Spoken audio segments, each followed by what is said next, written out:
Praise to the lord. ఈరోజు దేవుడు మనకిచ్చినటువంటి వాగ్దానం ఏంటంటే, ప్రకటన గ్రంథము 3వ అధ్యాయము 10వ వచనం.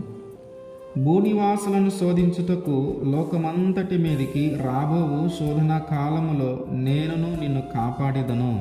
ఆమేన్. లోకమంతటి మీదకి వచ్చిన ఆ శ్రమలలో దేవుడు మనల్ని తప్పిస్తాను అంటున్నాడు. లోకమంతటి మీదకి వచ్చిన ఆ బాధలలో నుంచి దేవుడు మనల్ని కాపాడుతాను అని చెప్తూ ఉన్నాడు. ఆయన ఏమని వాగ్దానం చేస్తూ ఉన్నాడంటే, లోకమంతటి మీదకి ఒక శ్రమ కాలం రాబోతూ ఉంది.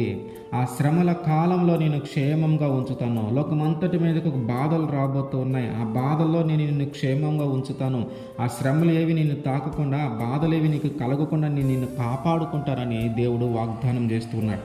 నీ చుట్టుపక్కల వాళ్ళకి శ్రమలు కలిగి ఉండవచ్చు, కానీ నీవు మాత్రము క్షేమంగా ఉండేలాగున. నీ పక్కన ఉన్న వాళ్ళందరూ బాధలు పడుతూ ఉండొచ్చు, కానీ ఆ బాధలు నిన్ను తాకకుండా ఉండేలాగున. నీ చుట్టూ ఉన్న వాళ్ళందరూ వ్యాధులతో ఉండి ఉండొచ్చు, కానీ ఆ వ్యాధి నిన్ను తాకకుండా ఉండేలాగున దేవుడు మనల్ని కాపాడుకుంటానని వాగ్దానం చేస్తూ ఉన్నాడు.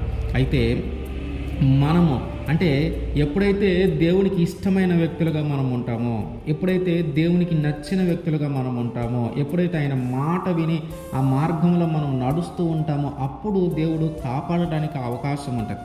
ఎవరైతే నీతిగా జీవిస్తూ, న్యాయముగా జీవిస్తూ ఆ దేవునికి ఇష్టమైన మార్గంలో నడుస్తూ ఉన్నారో వారిని ఖచ్చితంగా ఆ మహాశ్రమల కాలంలో దేవుడు కాపాడతాడు. మనము నీతిగా జీవిస్తూ ఉన్న దానిని బట్టి, మనము కలిగి ఉన్న నీతిని పట్టుకొని నిలబడుతూ ఉన్న దానిని బట్టి, మనం ఏదైతే కలిగి ఉన్నామో దానిని పోగొట్టకుండా, ఏ నమ్మకం అయితే ఏర్పాటు చేసుకున్నామో ఆ నమ్మకాన్ని పోగొట్టకుండా దేవుడి మీద అదే నమ్మకాన్ని మనం కొనసాగిస్తే ఆయన ఖచ్చితంగా ఆ శ్రమల కాలంలో మనల్ని కాపాడుతాడు. మనం ఏర్పాటు చేసుకున్న నమ్మకం కానీ, మనము కలిగి ఉన్న దానిని కానీ పోగొట్టడానికి అనేకమైన పరిస్థితులు మన జీవితంలోకి వస్తూ ఉంటాయి. అయితే ఏ పరిస్థితులు మన జీవితంలోకి వచ్చినానో మనము దేవుడి మీద ఉన్న ఆ నమ్మకాన్ని మనము కోల్పోకుండా, దేవుడిచ్చినటువంటి ఆ కిరీటాన్ని మనం పోగొట్టుకొనకుండా మనము జాగ్రత్తగా కానీ దాన్ని పట్టుకొని ఉండగలిగితే ఆయన ఖచ్చితంగా మనల్ని ఆ శ్రమల కాలంలో నుండి తప్పిస్తాడు. ఆ బాధల కాలంలో నుండి మనల్ని విడిపిస్తాడు. క్షేమంగా మనల్ని ఉంచుతాడు.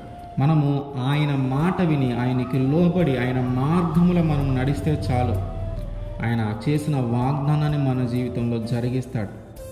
ఆ శ్రమల కాలంలో, ఆ బాధల కాలంలో ఆయన ఖచ్చితంగా మనల్ని కాపాడుతాడు. ఆమేన్.